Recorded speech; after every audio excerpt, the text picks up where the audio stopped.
पिछले ट्यूटोरियल में हमने कैमरे में होने वाली प्रॉब्लम को आइसोलेट और करेक्ट करने के लिए HSL सेकेंडरी कंट्रोल्स का उपयोग किया। इस ट्यूटोरियल में हम HSL isolation mask and trackers के उपयोग की आवश्यकता वाले अदर काइंड्स ऑफ इशू को फिक्स करने के लिए सेकेंडरी करेक्शन का उपयोग करेंगे। तो चलिए सीधे चलते हैं। इन दिस फर्स्ट एग्जाम्पल मैंने आगे बढ़कर प्राइमरी कलर करेक्शन किया है ताकि हमारा starting point natural and balance हो, लेकिन इमेज के शेष भाग की तुलना में येलो कलर की ग्रेविटी ओवर सैचुरेटेड है और हमारे टैलेंट से टू मच अटेंशन हटा रही है। नाउ अगर हम ओवरऑल सैचुरेशन को कम करते हैं तो इससे हमारा सब्जेक्ट लुक अनहेल्थी, इसलिए इसके बजाय हम केवल येलो ग्रेविटी पर सेकेंडरी या आइसोलेटेड करेक्शन करना चाहते हैं और इसकी सैचुरेशन को भी कम करना चाहते हैं। तो हम HSL सेकेंडरी कंट्रोल्स का उपयोग करके ऐसा करेंगे। तो चलिए HSL सेकेंडरी पैनल को खोलते हैं।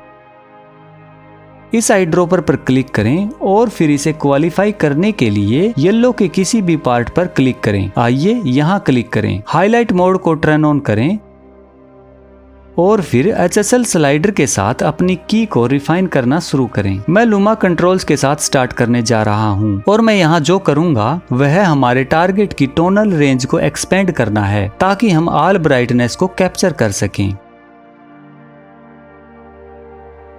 इसके बाद मैं सैचुरेशन की ओर बढ़ूंगा। इसमें बस एक पल लगेगा। आई थिंक हमारे पास एक अच्छी की है। आइए डी नॉइज फिल्टर को बढ़ाकर और मैट में थोड़ा सा ब्लर ऐड करके इसे फिनिश करें। आइए हाईलाइट फीचर को बंद करें। ठीक है, सो नाउ हमने अपने टारगेट ह्यू को क्वालिफाई बना लिया है। तो चलिए नीचे करेक्शन टूल पर चलते हैं और सैचुरेशन को पुल बैक करते हैं। जब मैं सैचुरेशन को कम करता हूं तो अपनी नजर ट्रेस और वेक्टर स्कोप पर रखें। मैं जो करना चाहता हूं वह यह है कि इसे तब तक नीचे लाया जाए जब तक कि यह हमारी इमेज में रेड लेवल्स की तुलना में थोड़ा कम सैचुरेटेड दिखाई दे। आइए बिफोर एंड आफ्टर देखें। इट इज सटल बट पहले से बहुत फर्क पड़ा है। इसके बाद मान ले कि हम येलो ह्यू को एडजस्ट करके इसके साथ मजा लेना चाहते हैं, या फिर हम ऐसा करना चाह सकते हैं। इसका कारण यह भी है कि स्किन के कलर में रेड और येलो कलर्स होते हैं, इसलिए बैकग्राउंड में ब्राइट येलो कलर की अमाउंट को कम करके हम अपनी प्रतिभा को फ्रेम में बेहतर दिखाने में मदद कर सकते हैं। हम टेम्परेचर स्लाइडर को ब्लू कलर की ओर खींचकर कलर एडजस्ट करेंगे और फिर टिंट को साइन की ओर एडजस्ट करेंगे। Wow, that is getting funky, but मुझे ये पसंद है। For the finishing touch saturation को थोड़ा पीछे खींचते हैं और फिर थोड़ा सा विग्नेट ऐड करते हैं।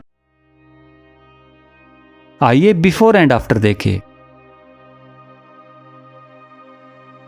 नाइस, ये बहुत अच्छा लग रहा है। यह इस शॉट का रूप बदल देता है और मैं आपको यह देखने के लिए एनकरेज करता हूँ कि आप एक्सरसाइज फाइल्स का उपयोग करके क्या प्राप्त कर सकते हैं। हमारे अगले एग्जाम्पल में मैंने आगे बढ़कर इस इमेज को और अधिक ड्रामेटिक दिखाने के लिए एक ग्रेड अप्लाई किया है, बट ग्रेड का जो इफेक्ट हो रहा है वह ग्रीन कलर कास्ट के साथ हमारे टैलेंट को फीका कर रहा है। तो चलिए अपनी प्रतिभा की स्किन टोन को अलग करते हैं और उसके चेहरे पर वापस वार्म ऐड करने के लिए एक सेकेंडरी आइसोलेटेड करेक्शन करते हैं। आइए आई ड्रॉपर को सिलेक्ट करें, देन की को क्वालिफाई करने के लिए उसके फेस पर एक पॉइंट सिलेक्ट करें एंड देन हाईलाइट को टर्न ऑन करते हैं। उसके बाद आइए प्लस साइन वाले आई ड्रॉपर को सिलेक्ट करें और जब मैं आई ड्रॉपर को उसके चेहरे के चारों ओर ड्रैग करता हूं तो मैं राइट क्लिक करके माउस बटन को दबाकर रखूंगा। यह क्या करता है, यह हमें उसकी स्किन टोन कलर्स का अधिक सैंपल देगा और ह्यू, सैचुरेशन और लूमा की को एक्सपेंड करेगा। Now luma slider, then saturation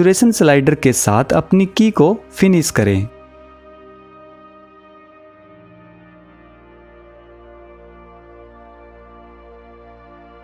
और फिर कुछ डीनॉइज और ब्लर ऐड करें।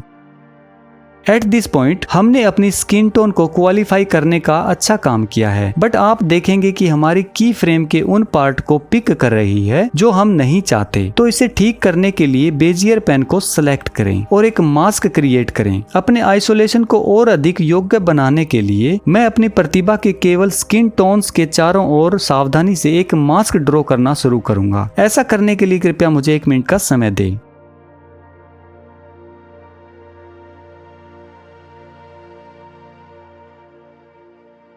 अब मास्क पूरा होने के साथ हमने HSL की को और अधिक योग्य बना दिया है और मास्क के अंदर केवल स्किन टोन को आइसोलेट किया। यह स्ट्रेटजी वह है जो मुझे लगता कि आप अधिक बार यूज करेंगे जब आपका HSL क्वालिफायर एक इमेज के अनवांटेड सिलेक्शन को पिक करता है जो उन एरिया से बाहर हैं जिन्हें आप अलग करना चाहते हैं। आगे बढ़ते हुए आइए हाईलाइट मोड को बंद करें और 3-वे कलर व्हील्स को सिलेक्ट करने के लिए इस बटन को यहाँ से प्रेस करें। हाइलाइट्स के साथ शुरू करते हुए आइए अपने कलर को ऑरेंज की ओर पुश करते हुए उसकी स्किन टोन में कुछ वार्म ऐड करें और मिड टोन्स के साथ भी ऐसा ही करें।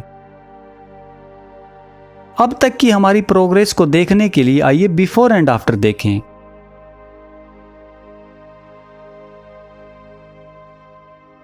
हम उसके फेस में और जान डालने में सक्षम हैं और साथ ही हमने बाकी इमेज के साथ एक अच्छा कलर कंट्रास्ट बनाया, लेकिन हम अभी तक डन नहीं हुए हैं। मैं इफेक्ट विंडो में मास्क को सिलेक्ट करने जा रहा हूं और फिर हमारे शॉट के थ्रू प्ले हेड को ड्रैग करेंगे। तो आप देख सकते हैं कि हमारा कैमरा ट्राइपॉड पर स्थिर है, लेकिन हमारी प्रतिभा हमारे द्वारा अभी बनाए गए मास्क के अंदर और बाहर घूम रही है, इसलिए हमें इसे ट्रैक करना होगा। दूसरी बात यह है कि जब हम शॉट के एंड तक पहुंचते हैं तो उसका हाथ फ्रेम में आ जाता है, इसलिए जब हम अपना फर्स्ट मास्क ट्रैक करना फिनिश कर लेते हैं तो उसके हाथ के लिए हमें एक दूसरी विंडोज बनानी होगी और फिर उसे भी ट्रैक करना होगा। आइए प्ले हेड को इस क्लिप के फर्स्ट फ्रेम पर रखें एंड मेक श्योर कि हमारा मास्क सिलेक्ट किया गया है और ट्रैक फॉरवर्ड बटन को दबाकर आगे की ट्रैकिंग शुरू करें।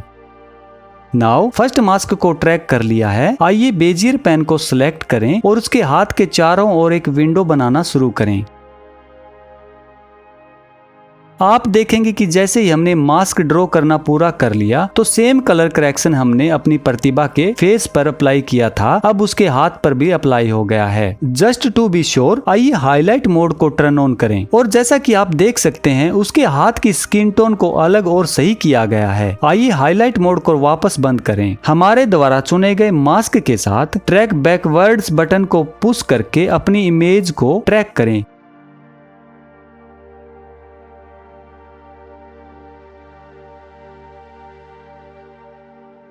यह बहुत अच्छा काम करता है जब तक कि हाथ ऑफ स्क्रीन न हो जाए। तो चलिए प्ले हेड को उन फ्रेम्स पर रखकर मैनुअली रूप से ट्रैक को एडजस्ट करते हैं जिन्हें ठीक करने की आवश्यकता है और वर्टेक्स को रिपोजिशन करें। मैं आपको यह याद दिलाना चाहता हूं कि जब आप बैकवर्ड्स या फॉरवर्ड्स ट्रैक करते हैं तो ट्रैक ऑटोमेटिकली की फ्रेम जनरेट करता है। तो जब आप मैनुअली मास्क को रिपोजिशन करते हैं तो यह आपके चेंजेस को सेव कर लेगा। ठीक है, एक बार जब हाथ कंप्लीटली फ्रेम से बाहर हो जाता है तो हम मास्क को ऑफ स्क्रीन पोजीशन पर रख सकते हैं और फिर उन की फ्रेम से छुटकारा पा सकते हैं जिनकी अब हमें जरूरत नहीं है। उन्हें कम करने के लिए कर्सर टूल लैसो का उपयोग करके और फिर डिलीट की प्रेस करें। आइए क्लिप को एक बार फिर चलाकर देखते हैं।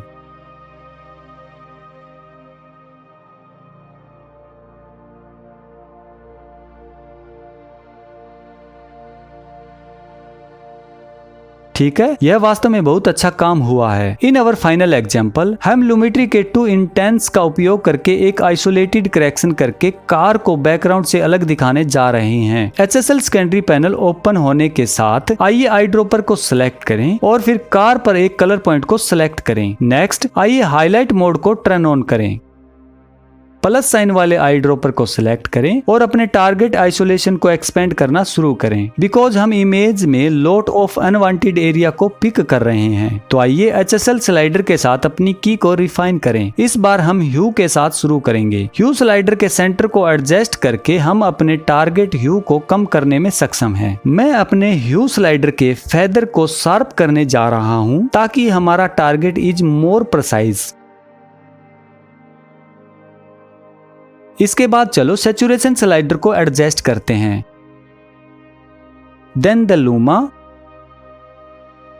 और डी नॉइज फिल्टर को इंक्रीज करेंगे और फिर सम ब्लर ऐड करके इसे फिनिश करेंगे। नाउ जब हम इस क्लिप पर प्ले हेड को मूव करते हैं तो हम कार पर कुछ शैडो और रिफ्लेक्शन को देख सकते हैं जिससे एक परफेक्ट की प्राप्त करना डिफिकल्ट हो जाता है। लेकिन मैं इसके बारे में ज्यादा चिंतित नहीं हूँ बिकॉज मुझे लगता है कि जब हम काम पूरा कर लेंगे तो ये नॉइज दिखाई नहीं देगा। आइए हाईलाइट फीचर को बंद करें। अब हम जो करना चाहते हैं वह हमारी की के बाहर की शेष इमेज को अलग कर देगा। हम मैट्रिक्स का एक नया उदाहरण बनाकर ऐसा करने का प्रयास कर सकते हैं और टोनल रेंज में अदर ह्यूज को क्वालिफाई करने के लिए आई ड्रॉपर का उपयोग कर सकते हैं, बट यह टाइम कंज्यूमिंग वाला होगा और यह उतना एक्यूरेट नहीं होगा जितना मैं आपको दिखाने जा रहा हूँ। नाउ हमारे लुमेट्री के पहले उदाहरण को सिलेक्ट करें, देन कॉपी इट। अगर आप मैक पर हैं तो कमांड सी का उपयोग करें और अगर आप विंडोज पर हैं तो कंट्रोल सी का उपयोग करें। इसके बाद हम इसे मैक पर कमांड वी का उपयोग करके पेस्ट करेंगे और कंट्रोल वी का उपयोग यदि आप लुमेट्री की सेकंड कॉपी बनाने के लिए विंडोज का उपयोग कर रहे हैं तो कर सकते हैं। अब हम जो करना चाहते हैं वह यह है कि हम अपनी फर्स्ट की को इन्वर्ट कर दें ताकि हम उस एरिया के बाहर की हर चीज के लिए सेकेंडरी करेक्शन बना सकें जिसे हमने पहले ही क्वालिफाई कर रखा है। आइए इस बटन पर क्लिक करके अपनी की को इन्वर्ट करें। अब मैं जो पॉइंट आउट करना चाहता हूँ वह यह है कि प्रीमियर प्रो में इफेक्ट्स को टॉप टू डाउन फैशन में प्रोसेस्ड किया जाता है। सो लुमेट्री का सेकंड इंटेंस जिसे हमने अभी यहाँ ऐड किया है वह अब लुमेट्री कलर पैनल में डिस्प्ले होता है और फिर हमें लुमेट्री के पहले उदाहरण में और चेंजेस करने की आवश्यकता होती है तो हमें इफेक्ट कंट्रोल पैनल में यहाँ स्थित लुमेट्री कंट्रोल्स का उपयोग करके ऐसा करने की आवश्यकता होगी। चीजों को ऑर्गेनाइज रखने के लिए आइए यहाँ इफेक्ट हेडर पर राइट क्लिक करके लुमेट्री के सेकंड इंटेंस को रीनेम करें। Select rename and let's call this background. Next temperature को एडजस्ट करके अपना करेक्शन करें। चीजों को कूल करने के लिए ब्लू कलर की ओर स्लाइडर को करें और टिंट को मैजेंटा की ओर एडजस्ट करें। फिर सैचुरेशन को कम करें। इसके बाद आइए लुमेट्री के फर्स्ट इंटेंस में HSL टूल का उपयोग करके कार में एक छोटा सा सुधार करें एंड रिमेम्बर कि यह इफेक्ट कंट्रोल पैनल में लोकेटेड है। आइए इस बटन पर 3-वे कलर व्हील्स चुनने के लिए प्रेस करें, then slightly raise the highlight, then the mids. आइए बिफोर एंड आफ्टर देखें।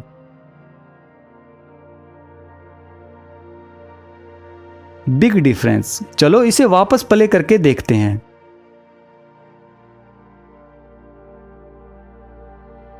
That is looking great. Well I hope कि आपको यह ट्यूटोरियल हेल्पफुल लगा होगा। प्रीमियर प्रो में सेकेंडरी टूल का अधिकतम लाभ उठाने का तरीका जानने से आपको अपने कलर ग्रेडिंग को नेक्स्ट लेवल तक ले जाने में मदद मिलेगी। Like anything else, practice will make us better and I hope कि आप मेरे द्वारा दी गई एक्सरसाइज फाइल्स के साथ एक्सपेरिमेंट करने के लिए समय निकालेंगे ताकि आप बेहतर बन सकें। तो ठीक है दोस्तों, मिलते हैं नेक्स्ट ट्यूटोरियल में नए टॉपिक के साथ। तब तक के लिए happy learning, happy Premiere Pro. Bye friends.